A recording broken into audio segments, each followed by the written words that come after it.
آپ کے بچے انجینئر ہیں، آپ کے بچے ڈاکٹر ہیں، عمر فاروق اعظم کا نام تک نہیں جانتے؟ کیوں؟ آپ نے ڈائریکٹ ان کو اسکول بھیجا، گھر میں تربیت نہیں کی، نہیں بتایا کہ اللہ کے حبیب محمد مصطفیٰ صلی اللہ علیہ وسلم کے یہ انتہائی بلند و بالا مقام رکھنے والے جنتی صحابہ کرام ہیں، ہر صحابی جنتی ہے، بتایا نہیں ہم نے، ہر صحابی جنتی۔ نبی صلی اللہ علیہ وسلم کی زبان رسالت سے بشارتیں مل چکی ہیں صحابہ کرام کو، نام لے لے کے رسول پاک نے کہہ دیا ابو بکر فی الجنہ، ابو بکر بھی جنت میں ہے، وہ عمر فی الجنہ، عمر بھی جنت میں ہے، وہ عثمان فی الجنہ، عثمان بھی جنت میں ہے، وہ علی فی الجنہ، علی بھی جنت میں ہے، وہ زبیر فی الجنہ، زبیر بھی جنت میں ہے۔ سبحان اللہ کے لیے ذکر صحابہ ہو رہا ہے، وہ زبیر فی الجنہ۔ نبی صلی اللہ علیہ وسلم ڈکلیئر کر رہے ہیں کہ اے علی آپ بھی جنتی ہیں، اے زبیر آپ بھی جنتی ہیں، اے حضرت طلحہ آپ بھی جنتی ہیں، اے حضرت سعد ابن ابی وقاص میرے ماموں جان، اے میرے ماموں حضرت سعد آپ بھی جنتی ہیں، اے میرے چچا جان امیر حمزہ آپ بھی جنتی ہیں، اے میرے دوسرے چچا حضرت عباس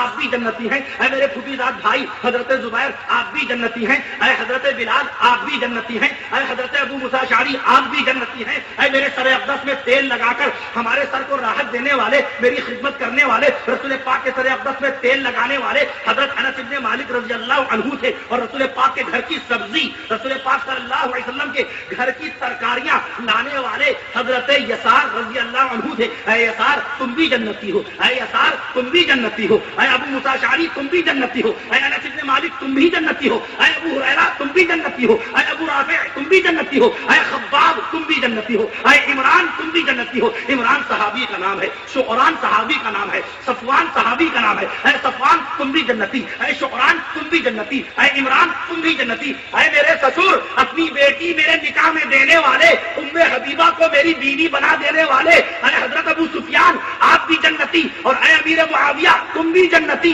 اور جناب حضرت سہیل سے فرما دیا اے سہیل تم بھی جنتی، اور اے سعید تم بھی جنتی، اور اے مبشر تم بھی جنتی، اور اے عوف حضرت عوف آپ بھی جنتی، اے حضرت اوس آپ بھی جنتی، اے جناب حضرت عامر آپ بھی جنتی، اور اے حضرت رفیق آپ بھی جنتی، اے حضرت جمیل آپ بھی جنتی، اے حضرت اکرمہ آپ بھی جنتی۔ آپ سبحان اللہ نہ کہیے، میں صحابہ کرام کے ہی نام گناتا چلا جاؤں گا۔ اے حضرت عبداللہ ابن مسعود آپ بھی جنتی، اے عبداللہ ابن عباس آپ بھی جنتی، اے عبداللہ ابن عمر آپ بھی جنتی، اے عبداللہ ابن جعفر آپ بھی جنتی، اے حضرت عبداللہ ابن ابی بکر آپ بھی جنتی، اے عبداللہ ابن حارث آپ بھی جنتی، اے عبداللہ ابن ابی اوفا آپ بھی جنتی، اے عبداللہ ابن عبداللہ آپ بھی جنتی۔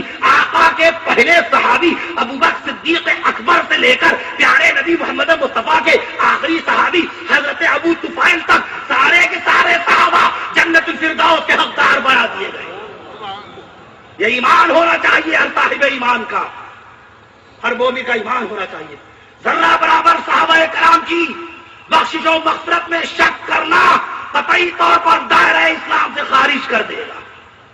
شہید کربلا حسین نبی کے نواسے، حسین سے بڑے حضرت حسن نبی کے نواسے، حضرت حسن سے بڑے حضرت عبد الرحمن نبی کے نواسے، حضرت عبد الرحمن سے بڑے حضرت عبداللہ نبی کے نواسے، اور حضرت عبداللہ سے بڑے حضرت علی زینبی ان سے بڑے نواسے۔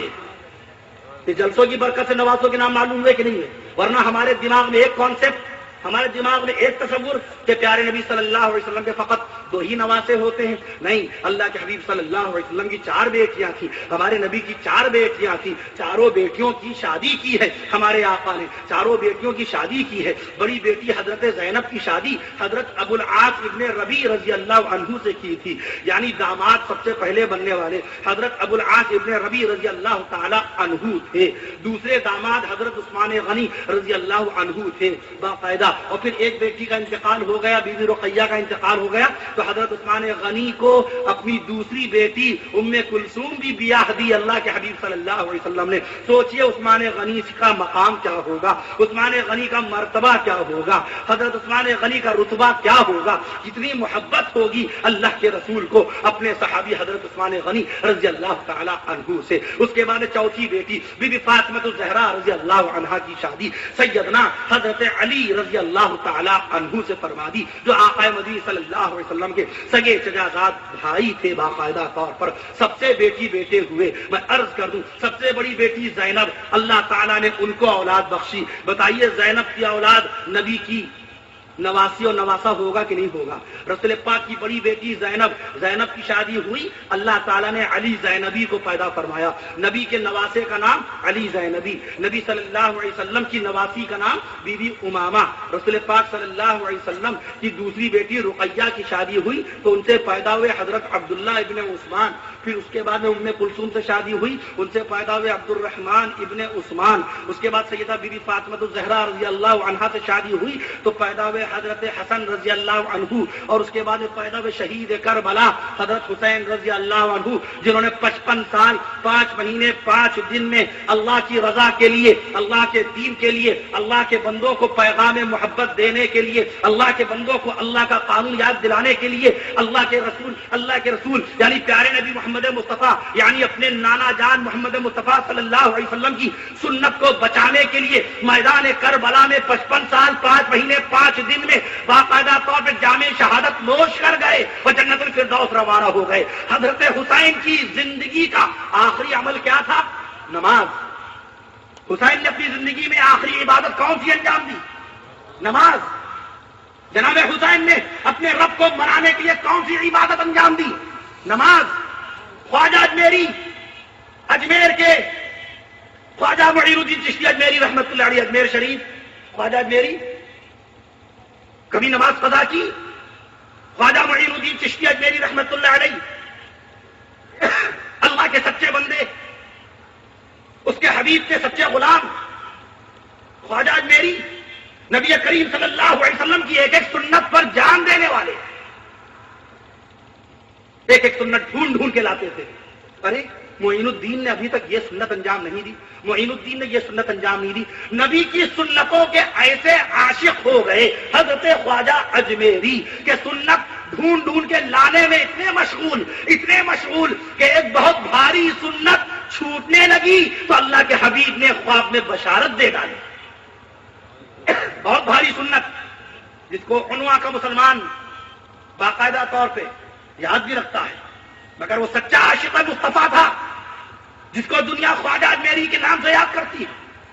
مفکر اسلام حضرت مولانا ابو الحسن علی ندوی رحمت اللہ علیہ نے خواجہ اجمیری رحمت اللہ علیہ کے حالات طیبات لکھے۔ میں عرض کر رہا تھا وہ سچا عاشق رسول، ایک ایک سنت۔ آج تو نمازوں کی سنتیں ہماری ضائع ہو رہی ہیں، وضو کی سنتیں ضائع ہو رہی ہیں۔ غرارہ وضو کی 18 سنتوں میں سے ایک سنت ہے۔ کتنی سنتیں وضو میں؟ 18 سنتوں میں سے ایک سنت ہے وضو میں غرارہ۔ یہی لکھا ہے محی السنہ عارف باللہ غلام مصطفیٰ حضرت مولانا ابرار الحق صاحب رحمت اللہ علیہ ہردوئی نے، جن کے دم قدم سے، جن کی برکتوں سے ہردوئی کی ہریالی ہے، جن کا فیضان آج ہندوستان کے 32 صوبوں میں قائم ہے۔ یہی بتایا باندہ کے سرتاج باندہ استاد العلماء ولی صفت حضرت مولانا قاری محمد صدیق صاحب باندوی رحمت اللہ علیہ۔ ارکان نماز نامی کتاب میں یہی لکھا، غرارہ وضو کے اندر غرارہ سنت ہے۔ بتایا ٹھیک ہے، کرتے ہی نہیں ہم۔ پھٹافٹ منہ دھویا، ہاتھ دھویا، جلدی سے مسا کیا، مسا ہوا نہیں ہوا، قاعدے سے انگلیوں کا کیا طریقہ ہے، سنت کے مطابق کیا معاملہ ہے کہ ایک چیز جو مسے میں استعمال ہو جائے دوبارہ نہ ہو، اس طرح سے ہو کہ یہ چیز یہاں لگ جائے، یہ انگلی بچ گئی، باقاعدہ طور پر انگلی کو کانوں کے سوراخوں میں ڈال لیا جائے، یا چھنگلیا کو ڈالنا اور بھی زیادہ مستحب ہے، یہ کر لیا جائے۔ انگوٹھا بچا، انگوٹھے سے کان کو صاف کر لیا کہ میل ویل یہاں سے پسینہ جو بہا ہے، نمکینیت جو پیدا ہو جاتی ہے وہ ختم ہو جائے، تاکہ آپ کا دماغ درست رہے، آپ کا دماغ تر و تازہ رہے۔ وضو کے اندر ایک ایک عمل حکمت سے بھرا ہوا ہے، یہ آپ کو دے دیا، یہ مستحب دے دیا باقاعدہ طور پہ۔ پڑھیے فتاوی عالمگیری، پڑھیے فتاوی شامی، پڑھیے در مختار، پڑھیے تنویر الابصار، یہ حنفی مسلک کی بھاری کتابیں ہیں کہ نہیں؟ سب سارے فتووں میں لکھا ہے، فتاوی محمودیہ، فتاوی رشیدیہ، فتاوی نظامیہ، سب میں لکھا ہوا ہے وضو کا بہترین سنتی طریقہ۔ لیکن ہم کو اس سے تعلق نہیں. لکھا ہے حضرت مفتی اعظم ہندوستان مفتی عزیز الرحمان عثمانی رحمت اللہ علیہ نے فتاوی دارالعلوم دیوبند میں کہ جس نے سنتوں کو چھوڑ کر وضو کیا، جماعت جا رہی ہے، امام سلام کے قریب پہنچ چکا، تم سنتوں کو چھوڑ کر وضو نہ کرنا، سبحان اللہ کہہ دیجیے، کیونکہ نبی کی سنتوں پر بنیاد ہے فرضوں کی. نبی کی سنت زیادہ ہیں، فرض کتنے ہیں؟ فرض شریعت میں ہیں کتنے؟ دن میں کتنے وقت کی نمازیں فرض ہیں؟ 5 وقت. 5 وقت. اس میں رکعت کتنی فرض ہیں؟ 17 رکعت فرض ہیں. 5 وقت کی نماز پڑھیے تو 17 رکعت فرض. 2 رکعت نماز فرض فجر میں ہے، 4 رکعت نماز فرض ظہر میں ہے، 4 رکعت نماز فرض عصر میں ہے، 3 رکعت نماز فرض مغرب میں ہے، 4 رکعت نماز فرض عشاء میں ہے. 17 رکعت ہو گئی. 3 رکعت وتر جو قائم مقام فرض کے ہی ہوتا ہے، حکم دونوں کا ایک ہوتا ہے. فرض چھوٹے گا، فرض کی قضا ہوگی. فرض اگر آپ نے چھوڑ دیا تو اس کی قضا لازم و واجب، واجب چھوڑ دیا تو اس کی قضا لازم و واجب. جیسے اگر آپ کی فجر کی نماز قضا ہو گئی اور آپ کو 10 سال کے بعد یاد آئی تو اسی وقت حکم ہے اسی وقت ادا کرو، چاہے عصر کی نماز پڑھ چکے ہو یا فجر کی نماز پڑھ چکے ہو، اسی وقت دوبارہ جاؤ گھر میں ادا کرو. قضا نماز مسجد میں نہیں ادا کی جاتی. فتاوی شامی میں ہے قضا نماز مسجد میں نہیں ادا کی جاتی، کیونکہ نماز کا قضا کرنا گناہ ہے، اور قضا نماز پڑھ کر کے اپنے آپ گناہ کا اعلان کر رہے ہیں تو اعلان گناہ بھی گناہ ہے. اپنے گناہ کا بیان گناہ ہے، اپنے گناہ کا اعلان گناہ ہے. آج آدمی دھڑلے سے کہتا ہے توبہ توبہ معاذ اللہ استغفر اللہ. شراب جو شیطان کا پیشاب ہے، شراب تمام برائیوں کی جڑ، شراب ام الخبائث، نبی کے مبارک الفاظ ہیں، نبی کی زبان اقدس سے نکلے ہوئے الفاظ کہ شراب تمام گناہوں کی بنیاد، تمام برائیوں کی جڑ، معصیت کی بنیاد. گناہوں کے دلدل میں انسان دھس جاتا ہے. حدیث شریف ہے نسائی شریف میں کہ شرابی اگر بغیر توبہ کے مرا تو بے ایمان مرا. شرابی زانی زنا کرنے والا بغیر توبہ کے مرا. لا یزنی الزانی وہو مؤمن. زنا کرتے وقت، منہ کالا کرتے وقت، کسی کی بہو بیٹی کی عزت و آبرو برباد کرتے وقت اگر موت آ جائے گی تو بے ایمان کی موت ہوگی. کیونکہ زانی کے متعلق آقا نے فرمایا کہ جب کوئی زناکار، کوئی بدکار کسی کی بہو بیٹی کی عزت و آبرو کو برباد کرتا ہے اس وقت وہ مومن نہیں رہتا، اس کے سینے سے کلمہ نکال لیا جاتا ہے، اس کے سینے سے ایمان نکال لیا جاتا ہے. 3 حالتیں ایسی ہیں گناہ کی جس میں ہمارے سینے میں ایمان نہیں رہتا، ہمارے سینے سے کلمہ نکال لیا جاتا ہے، ہمارے سینے سے باقاعدہ طور پہ ہمارا اسلام نکال لیا جاتا ہے. چور جب چوری کرتا ہے اس وقت اس کے سینے میں ایمان نہیں رہتا. اللہ کو برداشت نہیں ہے کہ میرے حبیب محمد مصطفیٰ کا امتی کلمہ لے کر چوری کرے، قرآن لے کے سینے میں چوری کرے، ایمان اور اسلام اس کے سینے میں بھرا ہو اور چوری کر لے. نہیں، مجھ کو برداشت نہیں. اے جبریل جاؤ جاؤ، اس نے چوری کا ارادہ کر ہی لیا ہے، یہ چوری کر کے ہی دم لے گا. جاؤ اس کے منہ کے راستے سے اس کے سینے پر لکھا ہوا کلمہ نکال لو، اسلام کی خوشبو اس کے سینے سے نکال لو، اس کو بے ایمان بنا دو. جب تک چوری میں مشغول رہتا ہے، بے ایمان رہتا ہے، جب چوری کر لیتا ہے اور توبہ کرتا ہے تو اس کے سینے میں دوبارہ اسلام و ایمان ڈالا جاتا ہے. دوسرا شخص شرابی، شراب پیتے وقت مسلمان نہیں رہتا، شراب پیتے وقت مومن نہیں رہتا. شراب کا ارادہ کیا، گھر سے نکلا، قدم بڑھائے شراب خانے کی طرف. ابھی یہ فرشتوں میں تکرار چل رہی ہے. داہنی طرف جو بیٹھا فرشتہ نیکیوں والا، ایک ایک نیکی لکھتا ہے. بائیں طرف بیٹھا ہوا فرشتہ بدی لکھتا ہے، برائی لکھتا ہے، گناہ لکھتا ہے. ایک ایک غلطی لکھتا ہے، معصیت لکھتا ہے، نافرمانی لکھتا ہے، سرکشی لکھتا ہے. اللہ کے قانون کو توڑا، لکھ لیا. نبی کی سنت کو چھوڑا، لکھ لیا. ان دونوں میں تکرار ہوتی ہے، بحث ہوتی ہے. ایک شخص نے ارادہ کر لیا شراب پینے کا، گھر کے اندر بیٹھا ہے، باہر نکالا قدم، فوراً ان کا قلم چلنے لگتا ہے. تو یہ داہنی طرف بیٹھا ہوا فرشتہ روکتا ہے ان کو، رک جائیے، آپ کو تو بڑی جلدی رہتی ہے گناہ لکھنے کی. کہا نہیں بھائی، مجھے حکم کرامن کاتبین، سورہ انفطار 3 سپارے میں اللہ نے فرمایا ما یلفظ من قول الا لدیہ رقیب عتید. کہاں ہے نیٹ ورک موبائل کا؟ یہ قرآن کا نیٹ ورک دیکھو، قرآن کا نیٹ ورک ہر وقت چلتا ہے. قرآن کے نیٹ ورک میں بیلنس ہمیشہ کے لیے اللہ نے بھر دیا ہے، نہ بیلنس ختم ہوگا نہ نیٹ ورک ٹوٹے گا۔ فرشتوں کے بعد جو موبائل ہے، فرشتوں کے بعد جو ٹیپ ریکارڈر ہے، اقرا کتابک، حیران ہو جائے گا قیامت میں، اے اللہ ہم نے گناہ نہیں کیا۔ اللہ تعالیٰ فرمائے گا جبریل ذرا دکھاؤ ان کو۔ جبریل دکھا دیں گے، وہ دیکھو تم شراب کھانے جا رہے ہو رات کے گہرے سناٹے میں، وہ دیکھو تم رات میں چوری کرنے جا رہے ہو، وہ دیکھو تم اسکول کے پاس کھڑے غیر کی بیٹی کو تاک رہے ہو، وہ دیکھو تم فلاں کے گھر میں دوست کے گھر میں گئے اور دوست کی بیوی میں گندی حرام کاری کی نظر ڈال رہے ہو۔ آپ سن کر کے سٹ پٹا نہیں جائیں گے، وجود آپ کا شل ہو جائے گا۔ اس روز تو رب ذوالجلال منہ کی طاقت چھین لے گا۔